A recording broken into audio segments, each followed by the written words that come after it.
Good morning. Okay, this is January 18th. I haven't done one of these in a while, but there's a few things on my mind that I like to express. Okay. History repeats itself. Uh, I'm a Civil War buff. I've seen all the movies, North and South, East and West, from California to New York. The people that fought the North and the South,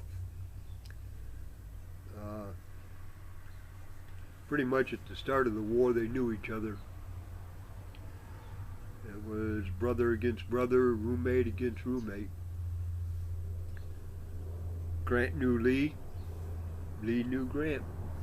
They fought together down in Mexico. And the story goes, a lot of the colonels and officers and the enlisted people knew each other, that they were fighting, especially the Irish.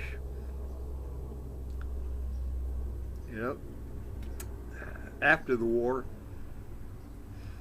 I can guarantee that there was a lot of stories. World War One, Sergeant York, well actually he was a corporal. They promoted him to sergeant to make the movie sell. But he didn't want to make the movie. He didn't want to take any offers that the system was offering him for millions of dollars because of what he did overseas. He was 100% true American. He believed in what he was doing, and he fought for it, but he did not promote it. He was a Christian that believed in the Bible, and that probably fought against him during the whole time. But the ticker tape parade and the ride on the subway, electric lights, which never existed in his backwoods. But what about the other men who fought in World War One? I bet you there was a lot of stories there too, and a lot of growth. And then came World War Two. My dad was in that war. He was on the USS Hancock, worked in the boiler room. He's got his stories. And then I came along. The 60s generation, beginning of the 60s was no big deal. It seemed like everybody got along. But after 65, 66, 67, 68, the drugs started coming in, marijuana. Countries started to divide because of Vietnam. Those that fought over there came back to be ridiculed, accused to be babysitters, baby killers. Now there was some stuff done over there that was not war and people died for. Assassinated, whatever you want to call it. But the American soldier, to be spray painted, ridiculed, mocked, like my generation was coming back from Vietnam, we didn't have no fanfare. There was a time that a lot of the people took off their uniform in public because they were ashamed of it, because of the division that this nation had. The people that were against the Vietnam War. So the nation actually split. Those that were with and those that were without.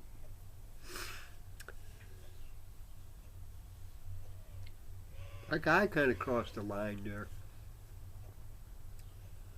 My ideas prior to going into the Marine Corps, I had no idea what I was going to do when I was 18. I had no idea what I was going to do when I was 19. I was living on my own, starting to put the world in the palm of my hand. But as a nation, I didn't really care, because I was seeing both sides of it. I had friends that went in the military that were killed over Vietnam. That was one of the main reasons I went in.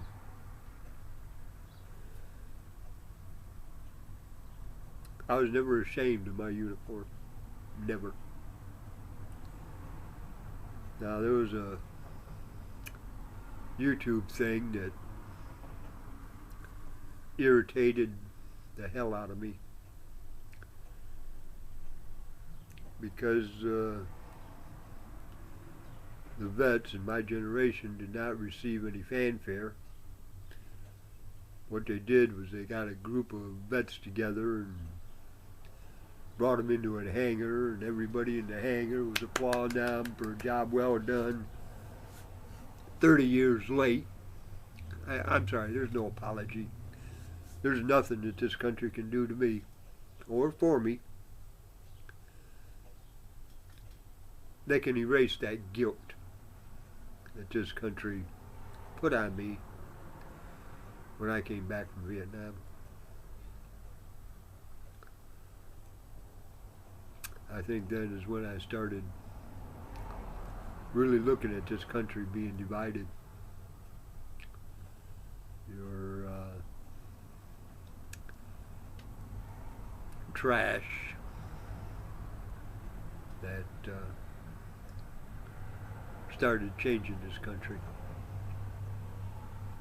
Like I've stated in the previous videos, I got in trouble one time because I made a statement that Reagan was a movie star, so, you know, the nut can at least read the cue cards from Congress. And I got in trouble, had to sign a page 11 for that. And then we got a peanut farmer, Billy Beer. There was more stories in the news concerning the peanut farmer and Billy Beer than there was about the real news that was supposed to have been broadcast. And then along comes Nixon and his "I never lie." No, you're just a scandalous fool. That the spineless people voted in office. And then along comes Bill Clinton with his Peter out of his pants every chance he got to get a blowjob, because a blowjob's not sex. That really changed viewpoint of women, changed the whole viewpoint of this nation. And then the Bushes came into office. Now, I'm a little leery as to the Bushes. I'm not leery when it comes to Ronald Reagan, though, because Ronald Reagan did more for this country than the Nixons, Clintons, and the Bushes. But this election,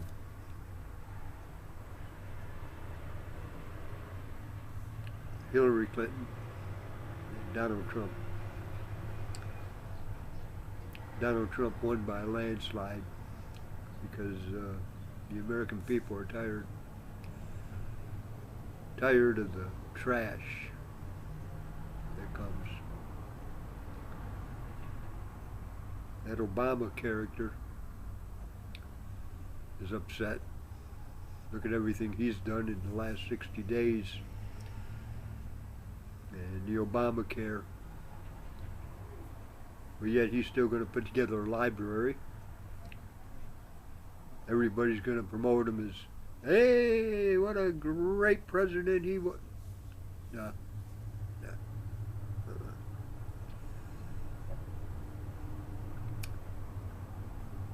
I know white people that I call niggers. I know Mexicans that I call niggers. Word nigger to me means trash. Worthless pieces of trash that you flush down the toilet in the morning after you take a first initial poop of the day. And that's what Obama is. And that's what Clinton's are.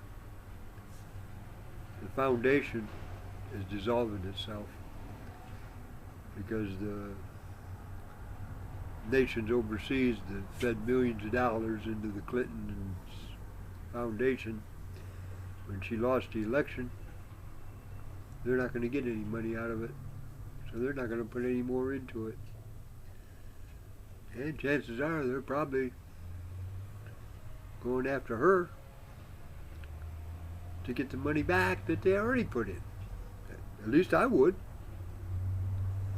If I was a raghead and I wanted a piece of America, I like the idea of a 35% tax thing for every car that's made in Mexico to sell in America. I got an idea Trump is going to, well, he already has brought back all kinds of jobs. But in 2 days, he's going to take the oath of office. And right now, there's thousands and thousands of motorcycles. Everyday American citizen that owns a motorcycle has an open door policy in Washington, D.C. to protect Trump. It's a shame that the supporters of Hillary's need counseling. They need dogs because of soothing their egos. Oh, come on. Come on. Hey, Buttercup, get a grip. Get a grip on reality. Get a grip of common sense. Grow up and smell the coffee. Hillary lost. Trump won. To me, this is the truth about America. The news won't report nothing unless they can make money on it. You got announcers going from one station to another because of their viewpoints, personal viewpoint. I'm sure Walter Cronkite had his own viewpoints, but you never saw his opinion as he was given the news. You never saw that in Walter Cronkite. He reported the news. He called the white people white, the good people good, and the trash trash. He came right out with it. He didn't hold no personal agenda. When he reported the death of John Fitzgerald Kennedy, Yeah, it took over TV for days. But he didn't put his personal viewpoints in it. His opinions, like they do today on your news. I don't even watch the news anymore. I read about it right here on the computer, because I know that the BS on the news on TV is nothing but trash.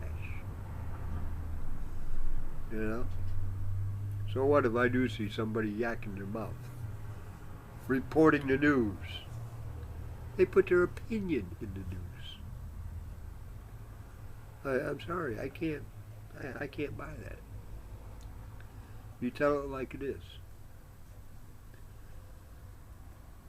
Just like with me. In my life. I got all those other videos that you can see it. Boils down to this, in a nutshell. People change. Well, it was 22 and a half years, 20 years of which I served in the Marine Corps. I was in the world. And according to my son, he suffered because of my actions. Even though I was there for him. Now, I wasn't physically there, but I was physically there at the times that he really needed me. Going into the 6th grade, when the teachers wanted to flunk him because of his extra schooling that he got because of what happened in Hawaii. You know, I got him laid when he was 14. I was there for the big events of his life. Well, he tells me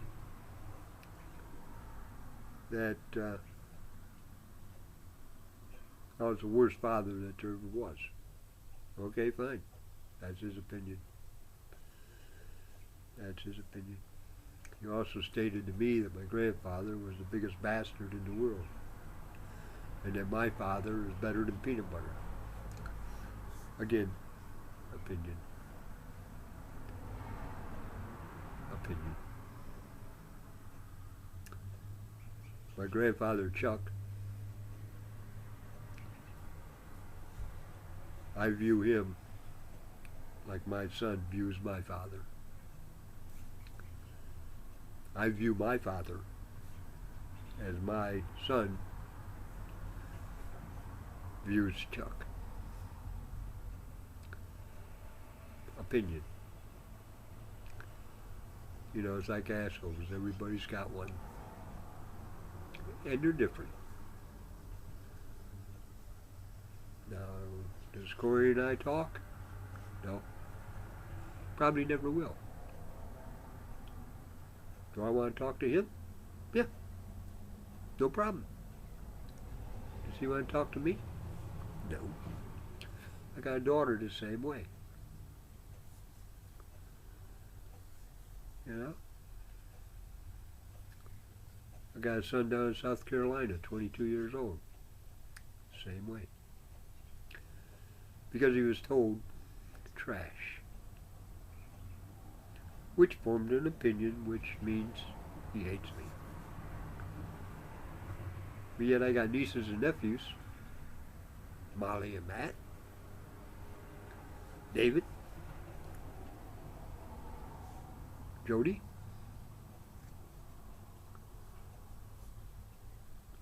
that view me totally different. They view me as a friend, they view me as peanut butter and jelly, which I appreciate. Now, do I talk to them on a regular? No, I don't talk to them on a regular basis. They know I'm here. They'll call me. No big deal. But they know that I'm thinking about them. And that's all that matters. I'm thinking about them. They're thinking about me. I see them on YouTube. I see them on Facebook. Good enough for me. Yeah. Anyway, I just thought I'd throw this out. This inauguration, though, in 2 days, I got an idea it's going to be big. And the only thing I hope is that these liberals and these Democrats will get on the Trump train. Or like I've stated before, go to Canada, go to Mexico. If you can't produce leadership in this country and stand behind the president that was elected, whether you voted for him or not. I stood behind the peanut farmer, I stood behind Nixon, I stood behind Reagan. Yeah. Did I vote for each and every one? No, I did not. I voted for the other guy. But did I stand behind him? Yes, I did. You know, it's just like pastors in churches. That pastor in Monk's Corner, I was a member of that church for 3.5 years. Did I like him as a person? No. But when he got behind that pulpit, he taught the Bible. And that to me is why we go to church. You may not like the preacher, but if his sermon is straight from the Bible, without his personal family agenda, then that's a person to respect. So, anyways, I'm just going to wrap this up, and it'll be posted here soon, so have a beautiful day, and Don, wish you all the best. And as far as those motorcycles,